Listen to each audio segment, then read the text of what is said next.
very happy for Lando. He's been faultless in that last part of the season, and he's been driving incredibly well. So I'm sure the first World Championship feels very, very special, and very happy for him, and it's deserved. Have you ever wondered what happens when a driver wins the World Championship, and his own rivals applaud him as if he were a hero? What was it that Lando Norris revealed after Abu Dhabi that made even Max Verstappen give him credit? What you're about to hear goes beyond speed. It is a story of resistance, truth, and respect. The Yas Marina circuit was the perfect setting for this definition. Not only because of recent history, but because its layout demanded both engineers and drivers. High-speed sectors, precise traction areas, technical curves, and a straight that does not forgive mistakes. It was a place where the margin for failure is minimal, and where the smallest detail could decide the championship. Verstappen arrived at the race with a clear mission: to win. He knew he needed to not only win, but make sure Norris didn't cross the finish line any further than fourth place. His victory would not be enough on its own. He had to depend on the failure of his rival.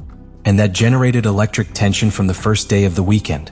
Every free practice, every micro-adjustment, every race simulation was experienced as if it were part of a psychological battle. When the traffic lights went out on Sunday's start, the pressure was unbearable. Verstappen did what he has always done. He went out to win. And he got it. He dominated with authority, executing a clean, aggressive, and error-free race. But at no time was he able to shake off the shadow of Norris, who was riding in third place, calculating precisely which positions were enough for him, without taking unnecessary risks, but without letting his guard down. The incredible thing is that Norris didn't need to win. I didn't have to win the race.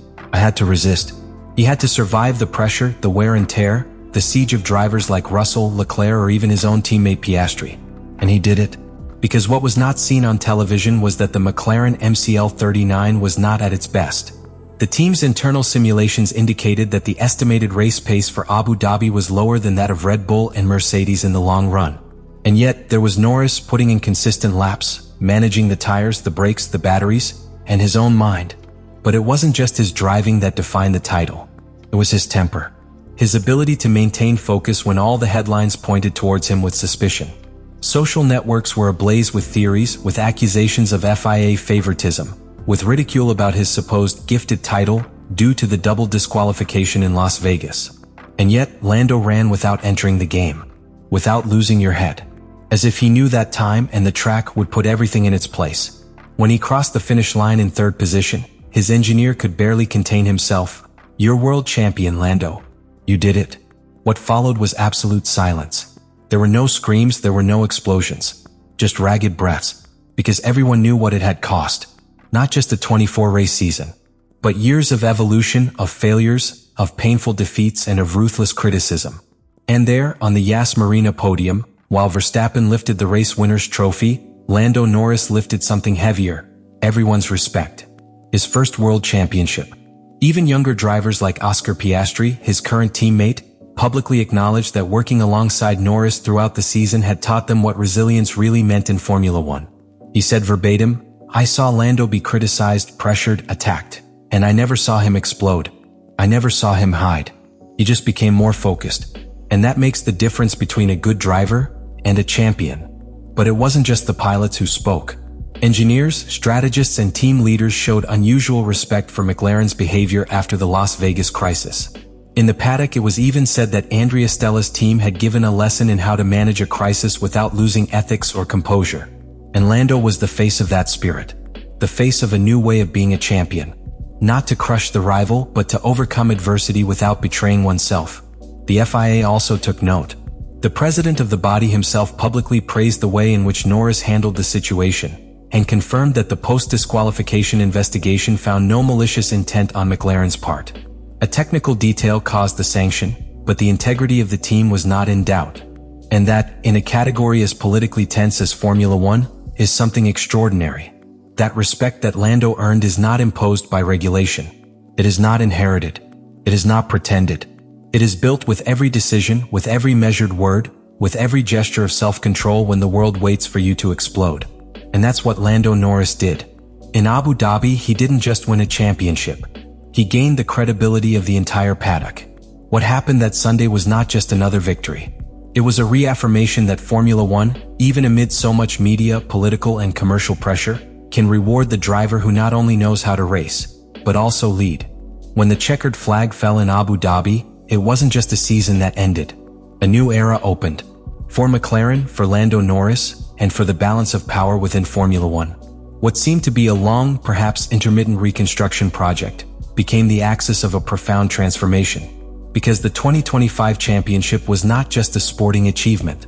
It was a telling sign that the fabric of Woking has stopped looking back to its glorious past and started building a powerful present, with its eyes set on dominating the future.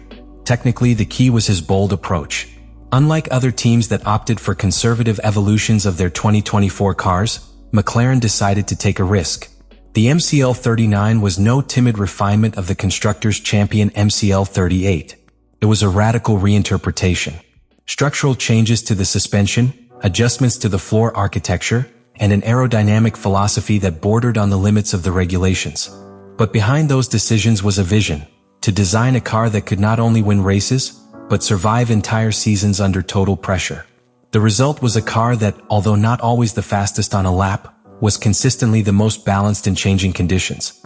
That consistency, together with the maturity of Norris and the speed of Oscar Piastri, made McLaren the operational reference in the paddock. And that is no coincidence. It is the fruit of an ecosystem where every decision counts. From the simulations in Woking, to the calls in the middle of the race from Will Joseph, Norris engineer since 2019, whose emotional and tactical management has been fundamental in taking Lando to the top. But beyond hardware, McLaren's real leap is in human leadership. Lando Norris is not just a champion. He is now the visible face of a generation that understands sport as a balance between brutal competitiveness and emotional transparency. Its title represents a validation of that style. A style that does not need arrogance to be dominant, who does not resort to mental games to command respect, and that has far-reaching implications that in commercial terms, Norris's figure soared. Not only is he a champion, but he did it in the middle of a media storm, coming out stronger. Brands want it. Sponsors see him as a generational icon. His connection with the young audience, combined with a quiet maturity that surprised the entire paddock, make him one of the most valuable assets in the category. Even within the FOM, it is said that Liberty Media considers Norris as the natural successor to Hamilton in terms of global image. And at McLaren they know it. Andrea Stella has made it clear that the project now revolves around him. Renewing his contract until 2028 was not just a financial issue. It was an ideological commitment.